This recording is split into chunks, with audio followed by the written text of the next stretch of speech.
Campina Grande, segunda-feira, 17 de março.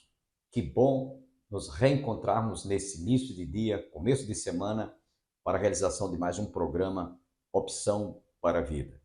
E eu espero em Deus que você, apesar de talvez estar com seu coração triste, abatido, depressivo, perdeu um ente querido, está enfermo, quem sabe hospitalizado, perdeu o emprego, está vivendo um drama na sua vida de ordem familiar, de ordem conjugal, eu quero orar por você nesse começo do nosso programa, para que Deus derrame sobre a sua vida e sobre o seu coração paz. Você se sinta seguro, abrigado, confortado e consolado através da palavra que vai ser ministrada e também do Espírito Santo, o Consolador. Juntos façamos uma oração nesse momento. Pai, nesse instante, eu te peço uma bênção extensiva a cada internauta, a cada telespectador que está nos assistindo agora. Que a tua palavra venha de encontro às suas necessidades. Que o teu Espírito Santo possa fortalecer cada coração, consolar, enxugar as lágrimas daqueles que estão com seus corações enlutados. Que nesse momento o teu Espírito Santo possa trabalhar na mente e nos corações de todos quantos se encontram conosco. É o que eu te oro e te peço agradecido por este dia, em nome de Jesus. Amém. Nesse momento eu queria deixá-los com o reverendo Hernandes Dias Lopes, da letra à palavra. E em seguida você receberá mais uma reflexão da palavra de Deus.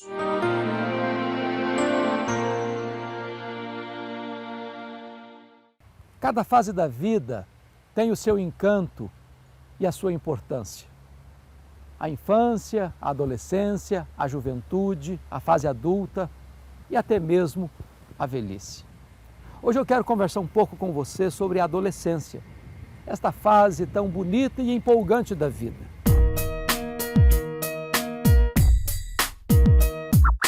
Há uma transição da infância para a juventude, essa fase intermediária, onde as mudanças hormonais ocorrem, a mudança da voz, onde você se sente um jovem e muitas vezes esta fase da vida tem suas alegrias e tristezas, suas vantagens e seus perigos. O grande problema é quando o adolescente é regido pelo grupo, pela patota, e muitas vezes para se sentir do grupo, para ter o sentimento de pertencimento, precisa adotar os mesmos valores que o grupo adota. E tantas vezes já olha o pai e a mãe como pessoas ultrapassadas e quer adotar práticas, costumes, valores que contrariam aqueles princípios aprendidos dentro de casa, aqueles preceitos absolutos que devam reger a vida. É nessa fase que você, muitas vezes ainda não maduro, mas tem que fazer escolhas que vão determinar o rumo da sua jornada, como a vida profissional, às vezes até mesmo na área sentimental, com quem você está namorando e com quem você vai se casar. Minha palavra para você, adolescente, é esta: cuidado com o grupo, cuidado com as modas do presente. Escute seus pais, honre seus pais. Não quebre valores e princípios da sua casa, da sua família, para agradar seus amigos. Essa é uma fase tão linda. E essas crises, tantas vezes que você enfrenta, vão passar. Mas os valores que você aprende dentro da sua casa, com seus pais, à luz da palavra de Deus, hão de permanecer e governar você por uma vida segura, feliz e bem-aventurada.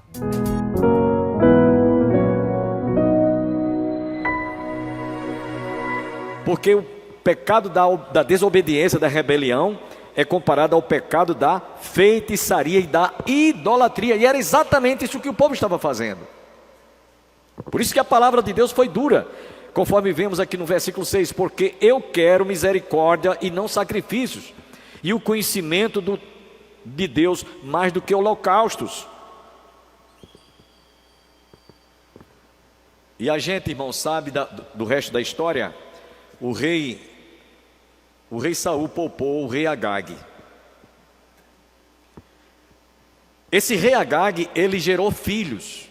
E esses filhos que ele gerou, lá na frente, o que era para o rei Saul ter feito, de ter aniquilado todos os amalequitas e poupou o rei Agag, lá na frente, nos dias da rainha Ester, sabe quem era descendente de Agag, rei dos amalequitas?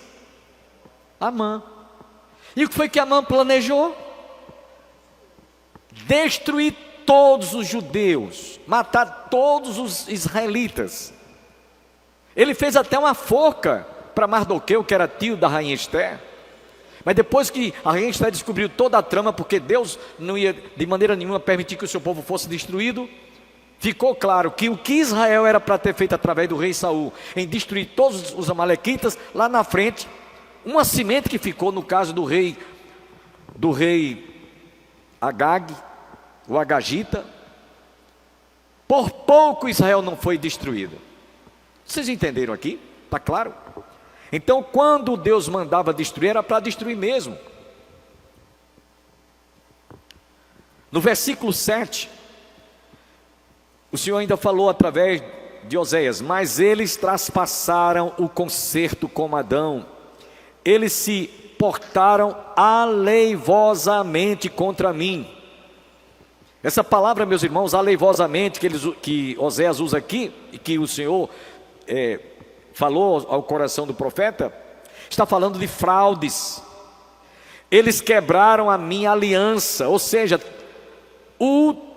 ultrapassaram, extrapolaram os limites. Eles recusaram-se em dedicar e devotar o amor de Deus por outros deuses. Eu vou citar aqui apenas um exemplo para você entender o que é que Deus estava querendo mostrar ao povo. Alguém é casado com a sua esposa, né? Ainda ontem mesmo nós tivemos participando de uma celebração, jubileu de ouro de um casal, né? O presbítero Laércio e a missionária Marise.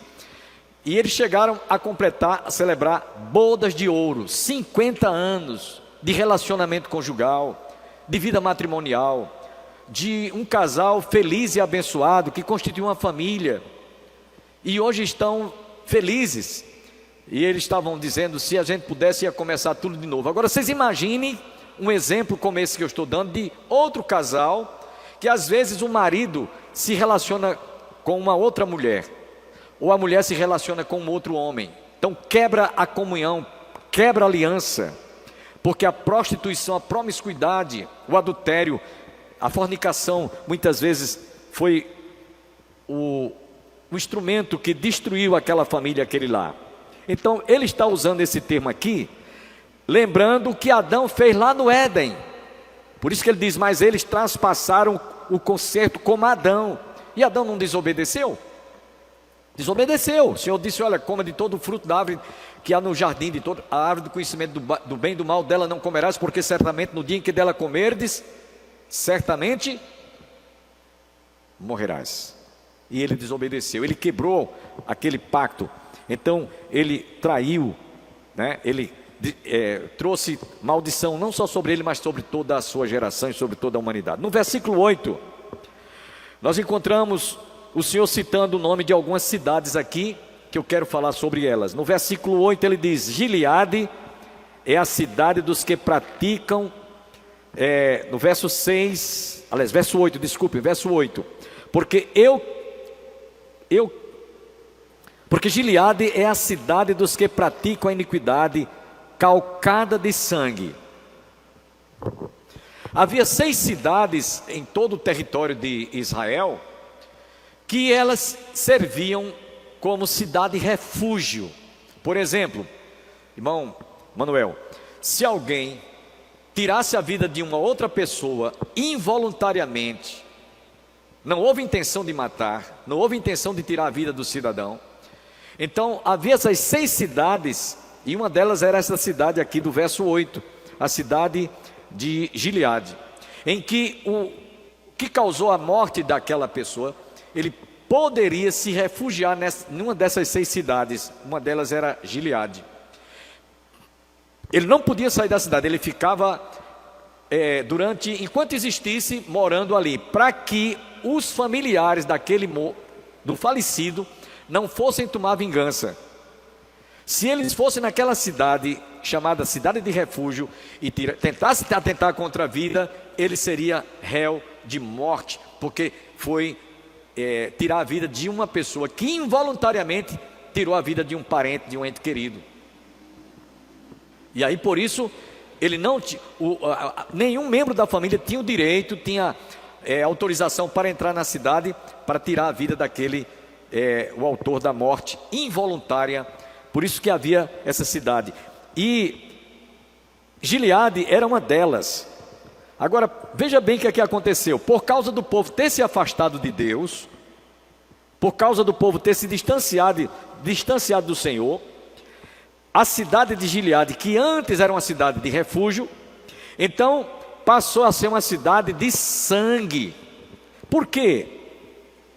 Porque eles tinham perdido o temor a Deus e agora praticavam todo tipo de crimes. Uma cidade que era cidade de refúgio, para aqueles que tiraram a vida de alguém involuntariamente, agora estava servindo, como se fosse um berço, um curral de assassinos, de pessoas que estavam tirando a vida das outras por coisas sem nenhum sentido, sem nenhum significado.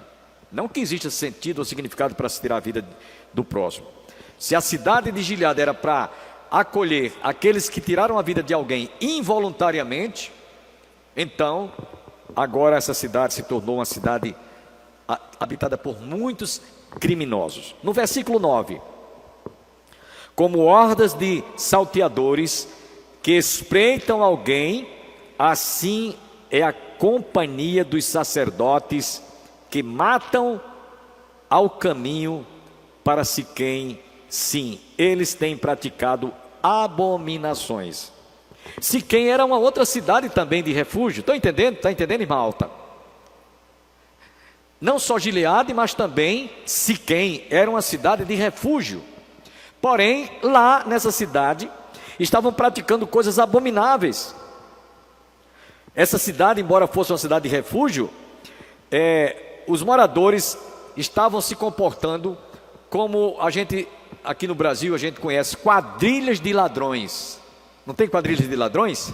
Né? A gente viu isso acontecer alguns anos atrás, né? A Lava Jato, uma verdadeira quadrilha, né? Hoje está tudo aí solto, aí continuam, tirando o sossego do cidadão, roubando e matando. Então, a cidade de Siquém era também uma cidade de refúgio, porém agora estava sendo habitada, irmã Aurizete, só por salteadores, bandidos, né? E isso estava realmente trazendo uma maneira de Deus abrir o entendimento deles e eles caírem em si, o quanto eles estavam distantes de Deus. Por isso, o título desse estudo é Um Chamado ao Arrependimento. Não só o povo, mas inclusive os sacerdotes, como já vimos. É como se fosse, eu vou usar aqui uma expressão, aqui, uma comparação, pastores mercenários hoje em nossos dias. Não tem diferença, irmãos. Pastores mercenários que estão explorando a fé dos incautos, estão roubando o povo, são pastores. Mas tem que se dizer, diga-se de passagem, eles não têm realmente o temor a Deus suficiente por causa das suas práticas.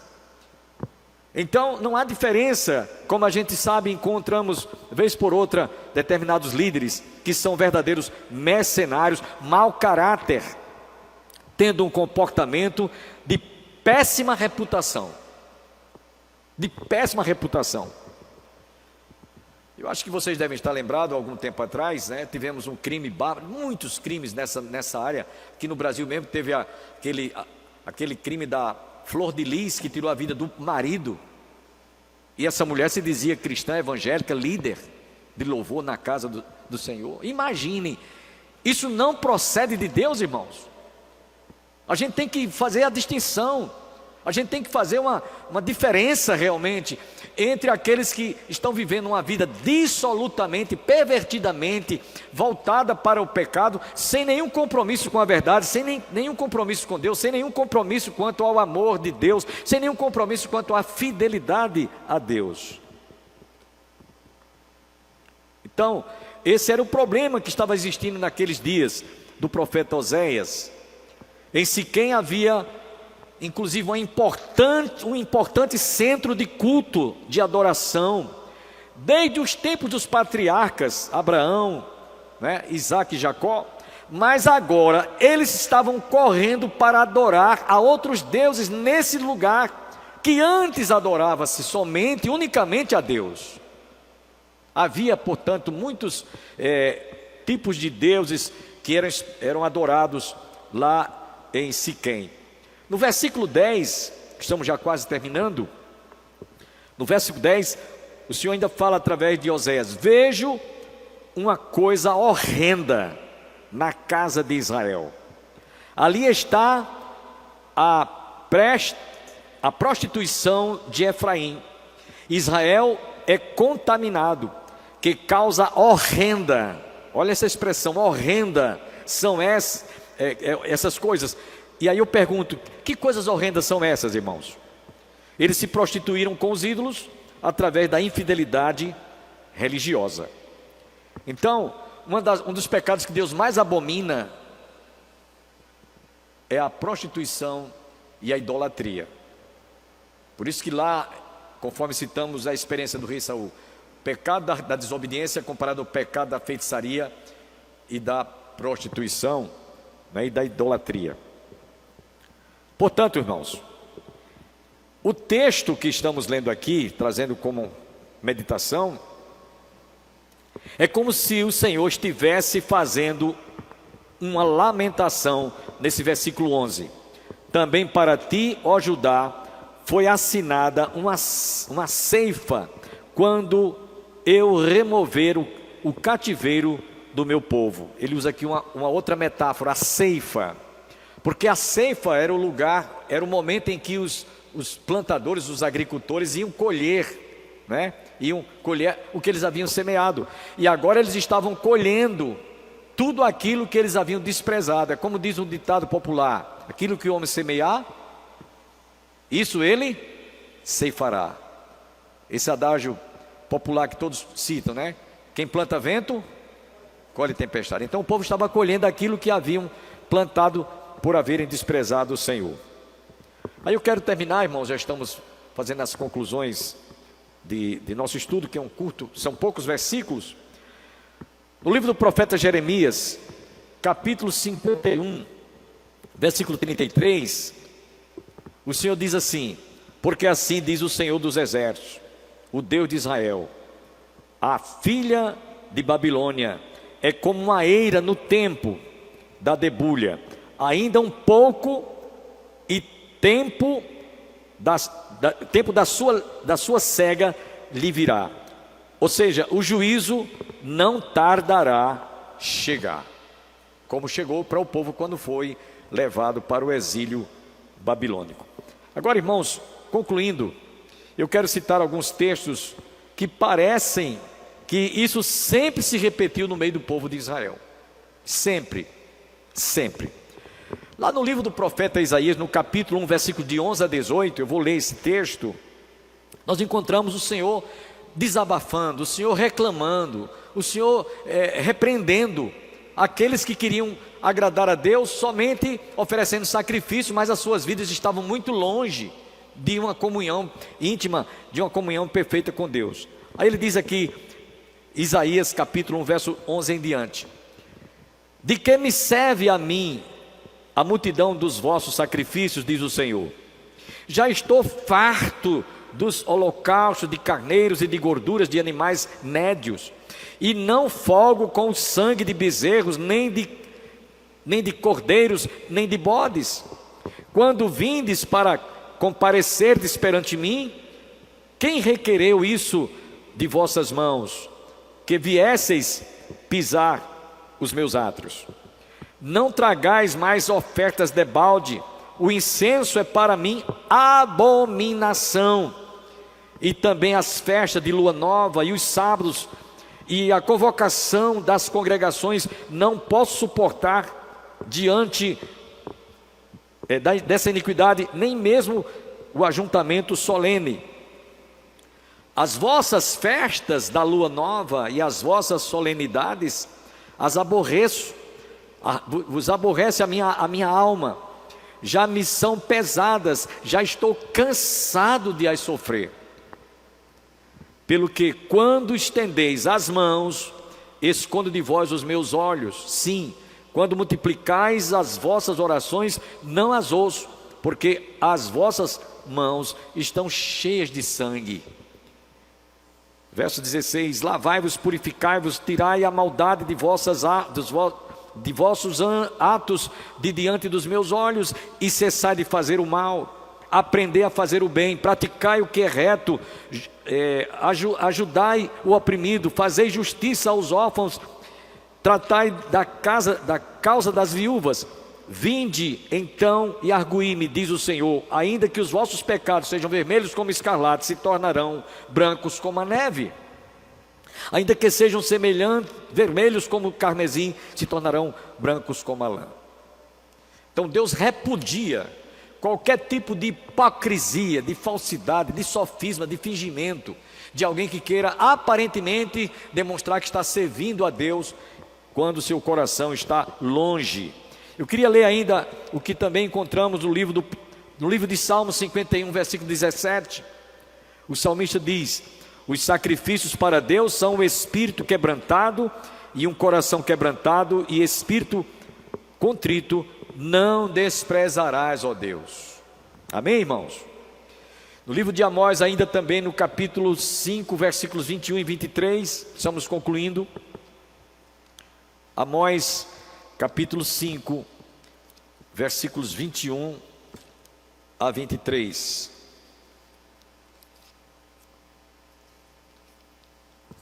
Aguarde um instantinho que eu estou aqui localizando. Capítulo 5, versos 21 e 23.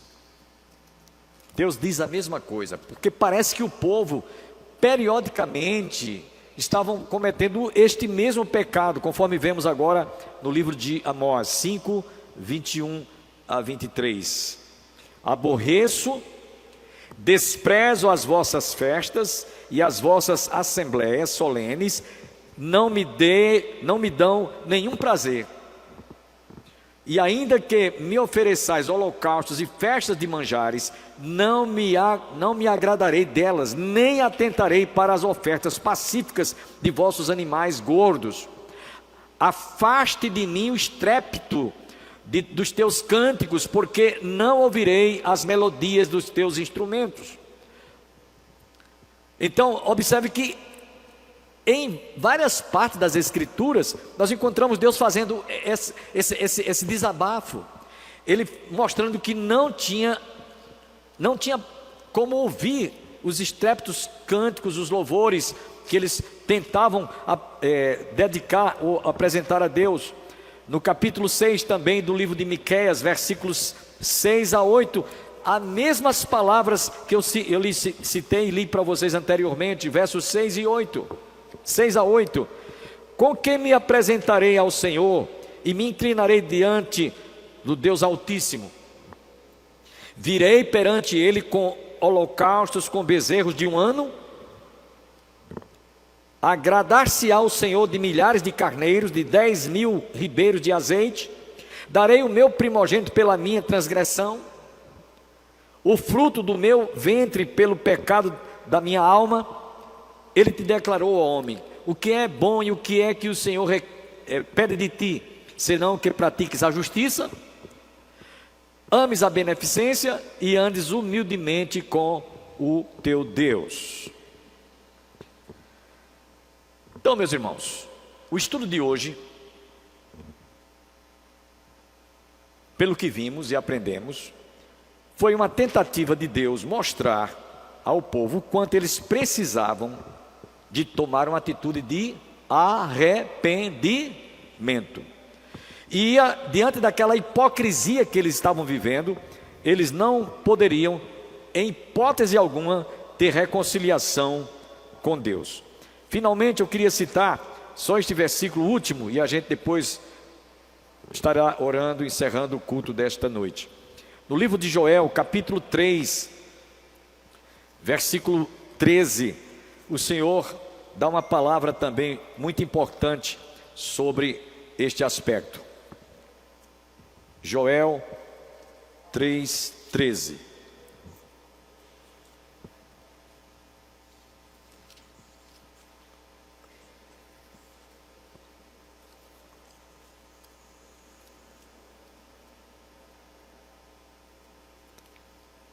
Outra vez o Senhor diz a mesma palavra para o povo que estava cometendo o mesmo pecado, o mesmo erro, as mesmas fraquezas.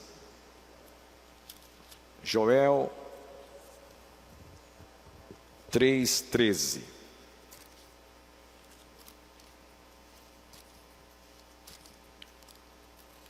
E a gente está concluindo com essa citação.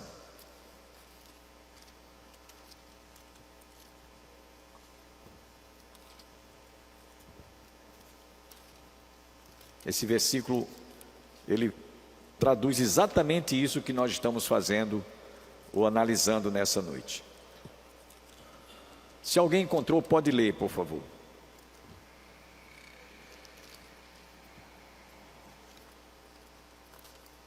Joel 3:13.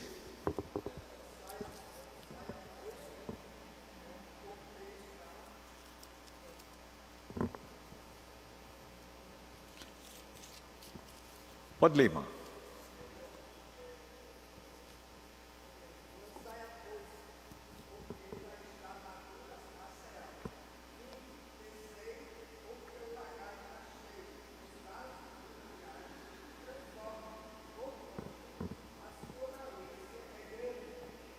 Amém. Então o Senhor está falando também usando a metáfora de ceifar, né? Porque a iniquidade deles era tremenda, eram grandes. Irmãos, concluindo, eu espero que nós, que estamos aqui hoje à noite, aqueles que estão nos acompanhando em casa, façam uma análise. Você está vivendo uma vida diante de Deus, como ele diz aqui no versículo 6, conheçamos e prossigamos em conhecer ao Senhor, ou você está vivendo uma vida de fingimento? Hipocritamente falando, diante da presença de Deus, estamos nós andando, vivendo, nos comportando com fidelidade, em santidade e em amor? Ou estamos nos comportando, a nossa vida, a nossa maneira de viver está equidistante do modo como Deus requer de cada um de nós? Agradeço a sua teleaudiência. Quero deixá-los agora com o pastor de saudosa memória, o cantor Luiz de Carvalho, interpretando a música Paz no Vale. E até amanhã.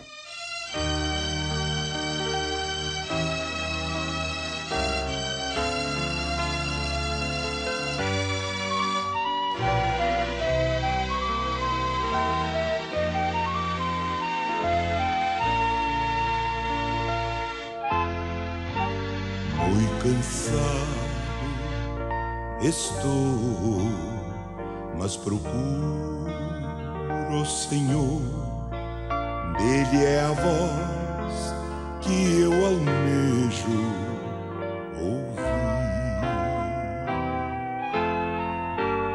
Na gloriosa manhã ou à noite a dormir, haverá paz no vale pra mim.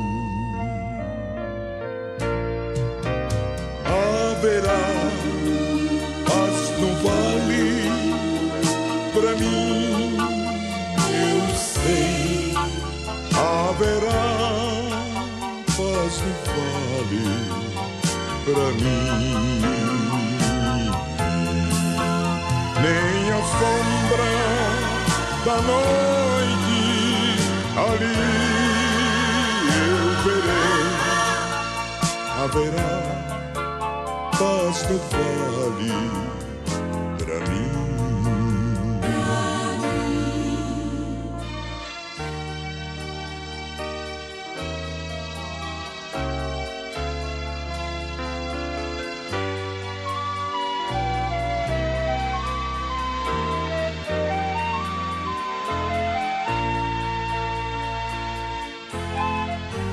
Quando o sol surgir no horizonte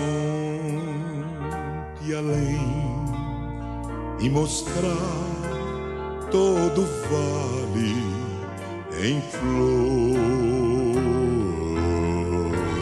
eu ali quero estar muito alegre a cantar na presença do meu Senhor.